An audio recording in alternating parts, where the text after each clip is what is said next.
या ठिकाणी उपस्थित असलेले यशस्वी विद्यार्थ्यांचे पालक, सर्व गुणी विद्यार्थी अर्थात ते भावी अधिकारीच आहेत आणि समोर बसलेले सर्व विद्यार्थीगण मित्र, सुलाके स्टँड्स फॉर स्टँडर्ड म्हणतात. It is a complete platform of co-curricular activities, knowledge and growth of mind. Lokmanya Bal Gangadhar Tilak यांच्यापासून प्रेरणा घेऊन कैलासवासी काकासाहेब सुलाके यांनी या शाळेची स्थापना केली आणि त्या शाळेमधून गेली कित्येक वर्ष अनेक गुणी विद्यार्थी काढतायत. काय अधिकारी झाले, काय डॉक्टर झाले, काय इंजिनियर झाले. तर हे सर्व घडवण्याचं काम सुलाके हायस्कूलने केलेलं आहे. मी म्हणे महाराष्ट्राला आणि देशाला अनेक अधिकारी देऊन, कर्तबगार माणसं देऊन सुलाके हायस्कूलनं एक सामाजिक बांधिलकी जपलेली. आता स्कॉलरशिप परीक्षेच्या संदर्भात बोलायचं तर गेले अनेक वर्ष या शाळेमध्ये स्कॉलरशिपचे मार्गदर्शक वर्ग होते. मला आठवत आहे, आजचा दुग्ध शर्करा योग आहे. आता व्यासपीठावर कवटाळे सर बसलेले आहेत. कवटाळे सरांनी इयत्ता 4चं वर्गाला मार्गदर्शन केलं आहे स्कॉलरशिपच्या, आणि त्यावेळेस नवीन मराठीचा पूर्ण तालुक्यामध्ये दबदबा होता. मी त्यावेळेस 5वी ते 7वीला मार्गदर्शक होतो. चोरमणे सर होते, गोडेकर सर होते, मी होतो. तिकडे कवटाळे सरांनी ही संपूर्ण धुरा मार्गदर्शन सांभाळलेली होती. आणि हे इतके मोठे मार्गदर्शक यांच्या हस्ते आपल्याला आज बक्षीस मिळत आहे, ही सुद्धा एक आपल्या कृष्ण भाग्याची गोष्ट आहे. या यशामध्ये जसं विद्यार्थ्यांचं कौतुक आहे, श्रेय आहे, पालकांचं श्रेय आहे, शिक्षकांचं श्रेय आहे, तसं शाळेच्या मुख्याध्यापकांचंही श्रेय आहे. शाळेमध्ये स्पर्धा परीक्षेची तयारी व्हावी म्हणून सरांनी आतूनच प्रयत्न केले. वर जो तुम्ही स्पर्धा परीक्षा हॉल आहे, त्या स्पर्धा परीक्षा हॉलची सगळी व्यवस्था ही सरांच्या संकल्पनेतून आलेली आहे. बोर्डमध्ये सुद्धा लाईट, फॅन, माईकची व्यवस्था. कारण पूर्वी असं व्हायचं 100-100, 200 विद्यार्थी पुढे बसायचे आणि अगदी मार्गदर्शन करताना घसा मिळून यायचा. पण ही सगळी फॅसिलिटी सुलाके हायस्कूलचे मुख्याध्यापक श्री शिरोळकर सरांनी पुरवली. एका दृष्टीनं त्यांनी या विद्यार्थ्यांना आणि शिक्षकांना पुढे जाण्याची संधी देऊ केली की तुम्ही पुढे व्हा, मी तुमच्या पाठीशी आहे.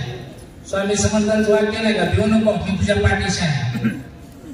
तर हे प्रोत्साहन नेहमी मी सरांबद्दल एवढंच म्हणेन, तुमसे पहचान हमारी वरना हमें पहचाने कौन, तुम बन जाते हो आईना, हम चेहरा बन जाते हैं. तुम्ही आम्हाला ज्या पद्धतीने प्रोत्साहित केलं त्या पद्धतीनं आमच्यातून काही अंशी कार्य झालं. असंच प्रेरणास्थान म्हणून आपण कायम मार्गदर्शन सुलाके हायस्कूलला करावं, एवढी अपेक्षा मी या ठिकाणी व्यक्त करतो. अजून एक सांगायची गोष्ट अशी की आता तुम्हाला फेटा बांधण्याचं काय प्रयोजन आहे, तर तुमचं डोकं शांत राहा, तुमच्या डोक्यामध्ये असलेला मेंदू स्थिर राहा. यशानं, गुणवंत विद्यार्थ्यांनी यशानं कधी हुरळून जाऊ नये. आणि जे अपयशी ठरलेले विद्यार्थी आहेत ते किती मार्कांनी फरक पडलाय, त्यांच्या 2, 4, 6 मार्कांनी फरक पडलेला आहे. तेव्हा ते सुद्धा विद्यार्थी जर प्रयत्न केले तर अपयशी ठरलेले विद्यार्थी सुद्धा पुढे जातात. यशस्वी विद्यार्थ्यांनी एक टार्गेट पूर्ण केले, आता पुढचं टार्गेट त्यांना पार करायचंय. अजून येणाऱ्या परीक्षा आहेत. शिखरावर गेल्यानंतर नवीन शिखर धुंडाळायचे असतात, कारण शिखरावर थांबून हा पतनाचा प्रारंभ असतो. त्यामुळे शिखरावर थांबायचं नाही तर पुढे चालत राहायचं आहे. आणि अपयशी विद्यार्थ्यांनी सुद्धा 2-4 मार्कांनी पडले, इकडे तिकडे झालं म्हणून खचून जायचं नाही, तर त्या विद्यार्थ्यांनी ह्या विद्यार्थ्यांपासून प्रेरणा घेऊन काम करायचं. अमिताभ बच्चन जेव्हा लखनौ आकाशवाणी केंद्रावर गेले होते तेव्हा अमिताभ बच्चनना त्यांचा आवाज या माईकला सूट नाही, रेडिओला सूट नाही म्हणून नाकारलं होतं. त्यांना त्या मुलाखतीतून बाहेर काढले होते आणि तोच आवाज आज म्हणजे त्या आवाजाचा आज देश देवाना झालेला आहे.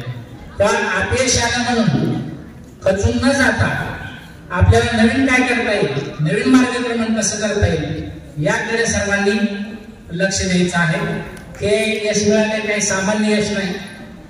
राज्यामध्ये 7वा नंबर मिळवणं, यापूर्वी सुलाक हायस्कूलला अनेक यश मिळवलेत मोठमोठी. एक वेळ अशी होती की सुलाक हायस्कूलचे 5 विद्यार्थी राज्यामध्ये होते. हा सुवर्णकाळ ही शाळेनं पाहिजे आणि हाच सुवर्णकाळ हळूहळू येईल, आपल्या प्रयत्नाने येईल. सर्वांचं मनापासून या ठिकाणी अभिनंदन करतो. सर्व यशस्वी विद्यार्थ्यांचं अभिनंदन करतो, संयोजकांचं अभिनंदन करतो. सत्कार हा सत्कृत्याचा असतो आणि सत्कार घडवणाऱ्या माणसाचाही या ठिकाणी सत्कार झाला पाहिजे, त्यांचंही कौतुक झालं पाहिजे. चोरमले सर, माननीय मुख्याध्यापक, उपमुख्याध्यापक, पर्यवेक्षिका या सर्वांचं मी या ठिकाणी अभिनंदन करतो, आभार मानतो. धन्यवाद.